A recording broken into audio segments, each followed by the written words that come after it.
karya juga. Itu mereka kan tidak mendapatkan nilai-nilai yang terbaik. PBB tidak mendapatkan nilai yang terbaik. Tapi yang istilahnya yang didapatkan penghargaan kan disebutkan oleh orang sana kan yang dapatkan nilai yang terbaik segini. Tapi di sekolah seharusnya saat itu perjuangan mereka untuk berpanas-panasan di situ ada apresiasi. Jadi itu yang mungkin yang belum terbaca oleh kita pada saat itu. Nah ya kita belum sampai saat itu. Nah kita kalau dapat ilmunya, Wak, rupanya inilah yang tersembunyi yang selama ini. Kita pun mau menerapkan itu, kita nggak tahu apa pada saat itu. Itu ya. Nah. Kita lanjut dulu. Kalau yang ini masih ada yang diragukan. Yang kedua yaitu penghargaan bisa mematikan kreativitas. Karena image dia tadi ini yang mendapat juara, nggak usah lah kalau soal karir. Anak yang lain tadi yang sebenarnya dia bisa untuk mendapatkan itu karena image-nya tadi, karena dia mendapatkan yang tadi yang karena dia itu dia yang mendapatkan itu yuk dia pintar. Dua-duanya negatif ya. Iya. Dia mendapat Yang dapat negatif. Biasa dia yang mampu. Yang akan muncul pun dia udah Ada iya. Mungkin dapat. Iya, akan mungkin dapat. Jadi sebenarnya dalam pendidikan merdeka kita harus memunculkan dalam semuanya yang kebutuhan. Kadang-kadang dia mendapatkan nilai seperti itu karena kebutuhannya dia levelnya dikasih seperti itu tentu ya dapat dia. Nah sementara kebutuhan anak yang lain yang dia dapat yang nilai yang jelek tadi itu kebutuhannya dikasih nilai yang sama dengan modelnya seperti itu tentu tidak dapat dia. Nah jadi itu.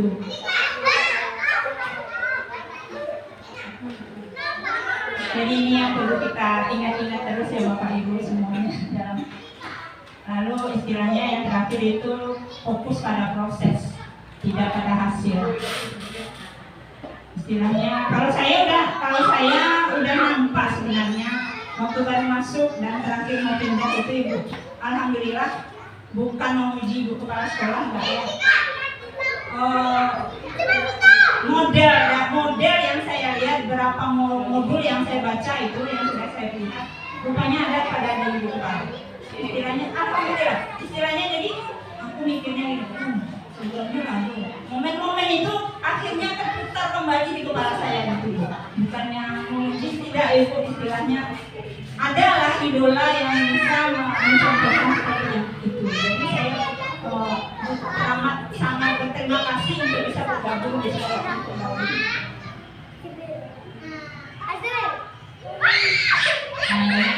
Perbedaan hukuman dan konsekuensi yang tadi. Berjalan apa konsekuensi dari mana? Hukuman berarti untuk kami. Kalau konsekuensi itu istilahnya Bu seperti ini. Atau menjawab ya dengan. Iya. Kita kan memang daripada hukuman kalau kita mau disuruh untuk memilih lebih baik kita ke sini. Jangan memberikan hukuman. Misalnya dia memecahkan piring, konsekuensinya apa? Istilahnya jangan berikan hukuman, harus ganti. Kalau pecah piring, lari yang 10 lapangan, 10 kali lapangan. Nyambung. Hah? Karena nyambung. Yang nyambung. Ini yang pecah kok dia bilang. Iya. Nah jadi kalau dengan konsekuensi kita jaring itu tanggung jawabnya. Cuman istilahnya apa yang dia buat dia berani untuk bertanggung jawab.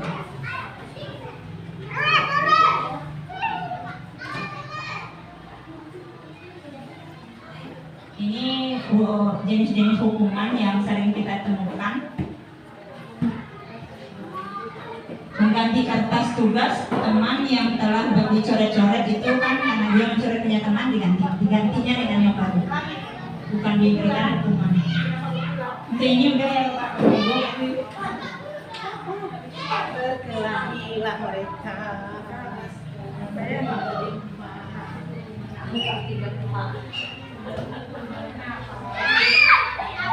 Ini juga beda hukuman dengan konsekuensi. Pada hukuman suatu yang terjadi itu menyakitkan dulu yang terjadi.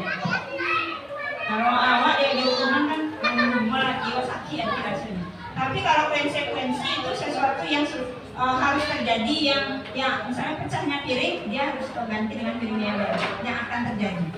Kalau hukuman yang kedua yaitu anak menjadikan dia sakit, sakit risiko gitu orang ini kan, fisiknya sakit juga kan, nyolah berbuat salah atau jatuh, dapat hukuman bisa jadi, dan itu akan berdampak lama, bisa membuat dendam kepada seorang. Tapi kalau konsekuensi tidak membuat anak merasa tidak nyaman pada saat itu saja. Nyolah ganti, nyolah aman, tidak ada rasa istilahnya dendam kabur buru kalau gara-gara diatasi masalah dia, tidak. Itu konsekuensi. Lalu yang ketiga itu anak membenci kalau kita memberikan hukuman itu, cenderung dia dendam mungkin kepada kita. Tapi kalau pada konsekuensi anak menghargai itu suatu tanggung jawab dia, disiplin positifnya. Kalau hukuman dia melaksanakan dengan terpaksa, tapi kalau dalam konsekuensi itu respon dari tanggapan yang telah dia laksanakan, yang telah dia lakukan. Demikian seterusnya. Dan ya, untuk ini ada yang ditanyakan Bapak Ibu. Ini diambil dari sini.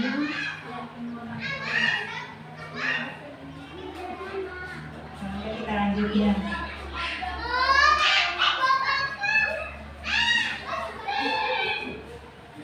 Kita masuk kepada restitusi.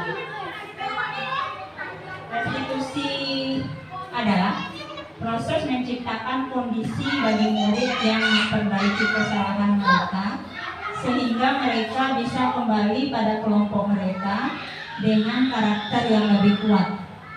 Restitusi juga merupakan proses kolaborasi yang mengajarkan murid untuk mencari solusi untuk masalah mereka dan membantu murid berpikir tentang orang seperti apa yang mereka inginkan menjadi, yang tujuannya mulia, dan bagaimana mereka harus memperlakukan orang selanjutnya. Jadi istilahnya makna restitusi itu mereka berbuat salah, kita menangannya, nanti kita berkolaborasi dengan anak, duduk bersama untuk mencari solusi yang terbaik dan dia mau melaksanakannya.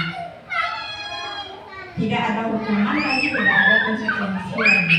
Dia sendiri dulu yang akan mencarikan konsekuensi untuk dirinya sendiri. Bukan hukuman untuk dirinya, tapi konsekuensi untuk dirinya sendiri. Dan kita hanya sebagai bantuan saja.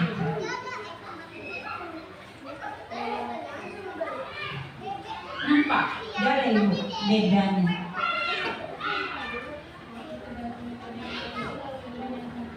Hukuman dan konsekuensi udah jelas tadi ya ibunya. Tapi kalau restitusi ini bedanya. Hukuman semuanya nggak ada yang bagus, itu negatif semuanya. Kalau konsekuensi itu netral. Ada juga negatifnya, tapi istilahnya tidak separah yang ini. Tapi kalau restitusi itu positif semuanya, karena konsep yang kita harapkan itu menang dan menang. Dari anak kita menang dengan dia, dan dia pun menang dengan yakin tidak akan berbuat lagi.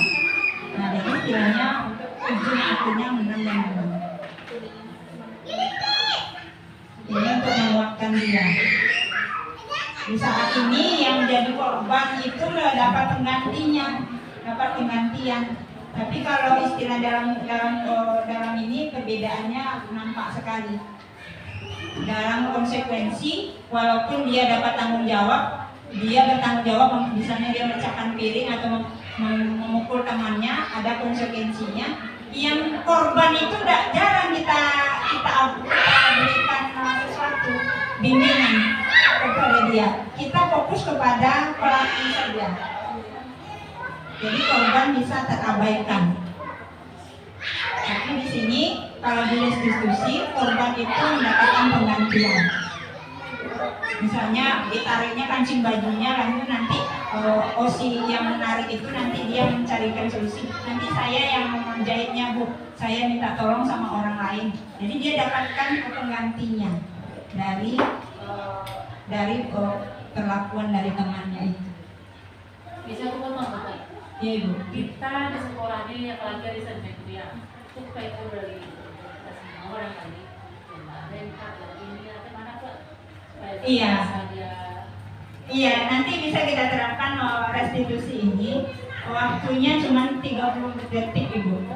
30 detik karena ada rangkaian yang akan kita coba. Untuk yang sampai sini, alhamdulillah mungkin bisa paham. Jadi ada 9 ciri dari restitusi. Yang pertama itu bukan untuk menebus kesalahan, namun untuk belajar dari kesalahan. Itu kata kunci. Jadi yang kita lakukan sekarang ini kan, Pak tuh, gantiin, Bang, apa gibanya? Apa gantinya? Kan gitu kayak kalau kita selama ini. Yang sekarang ini rupanya kalau dengan restitusi bukan lagi menebus kesalahan, akan tetapi dia sadar bahwa itu yang salah, bahwa bisa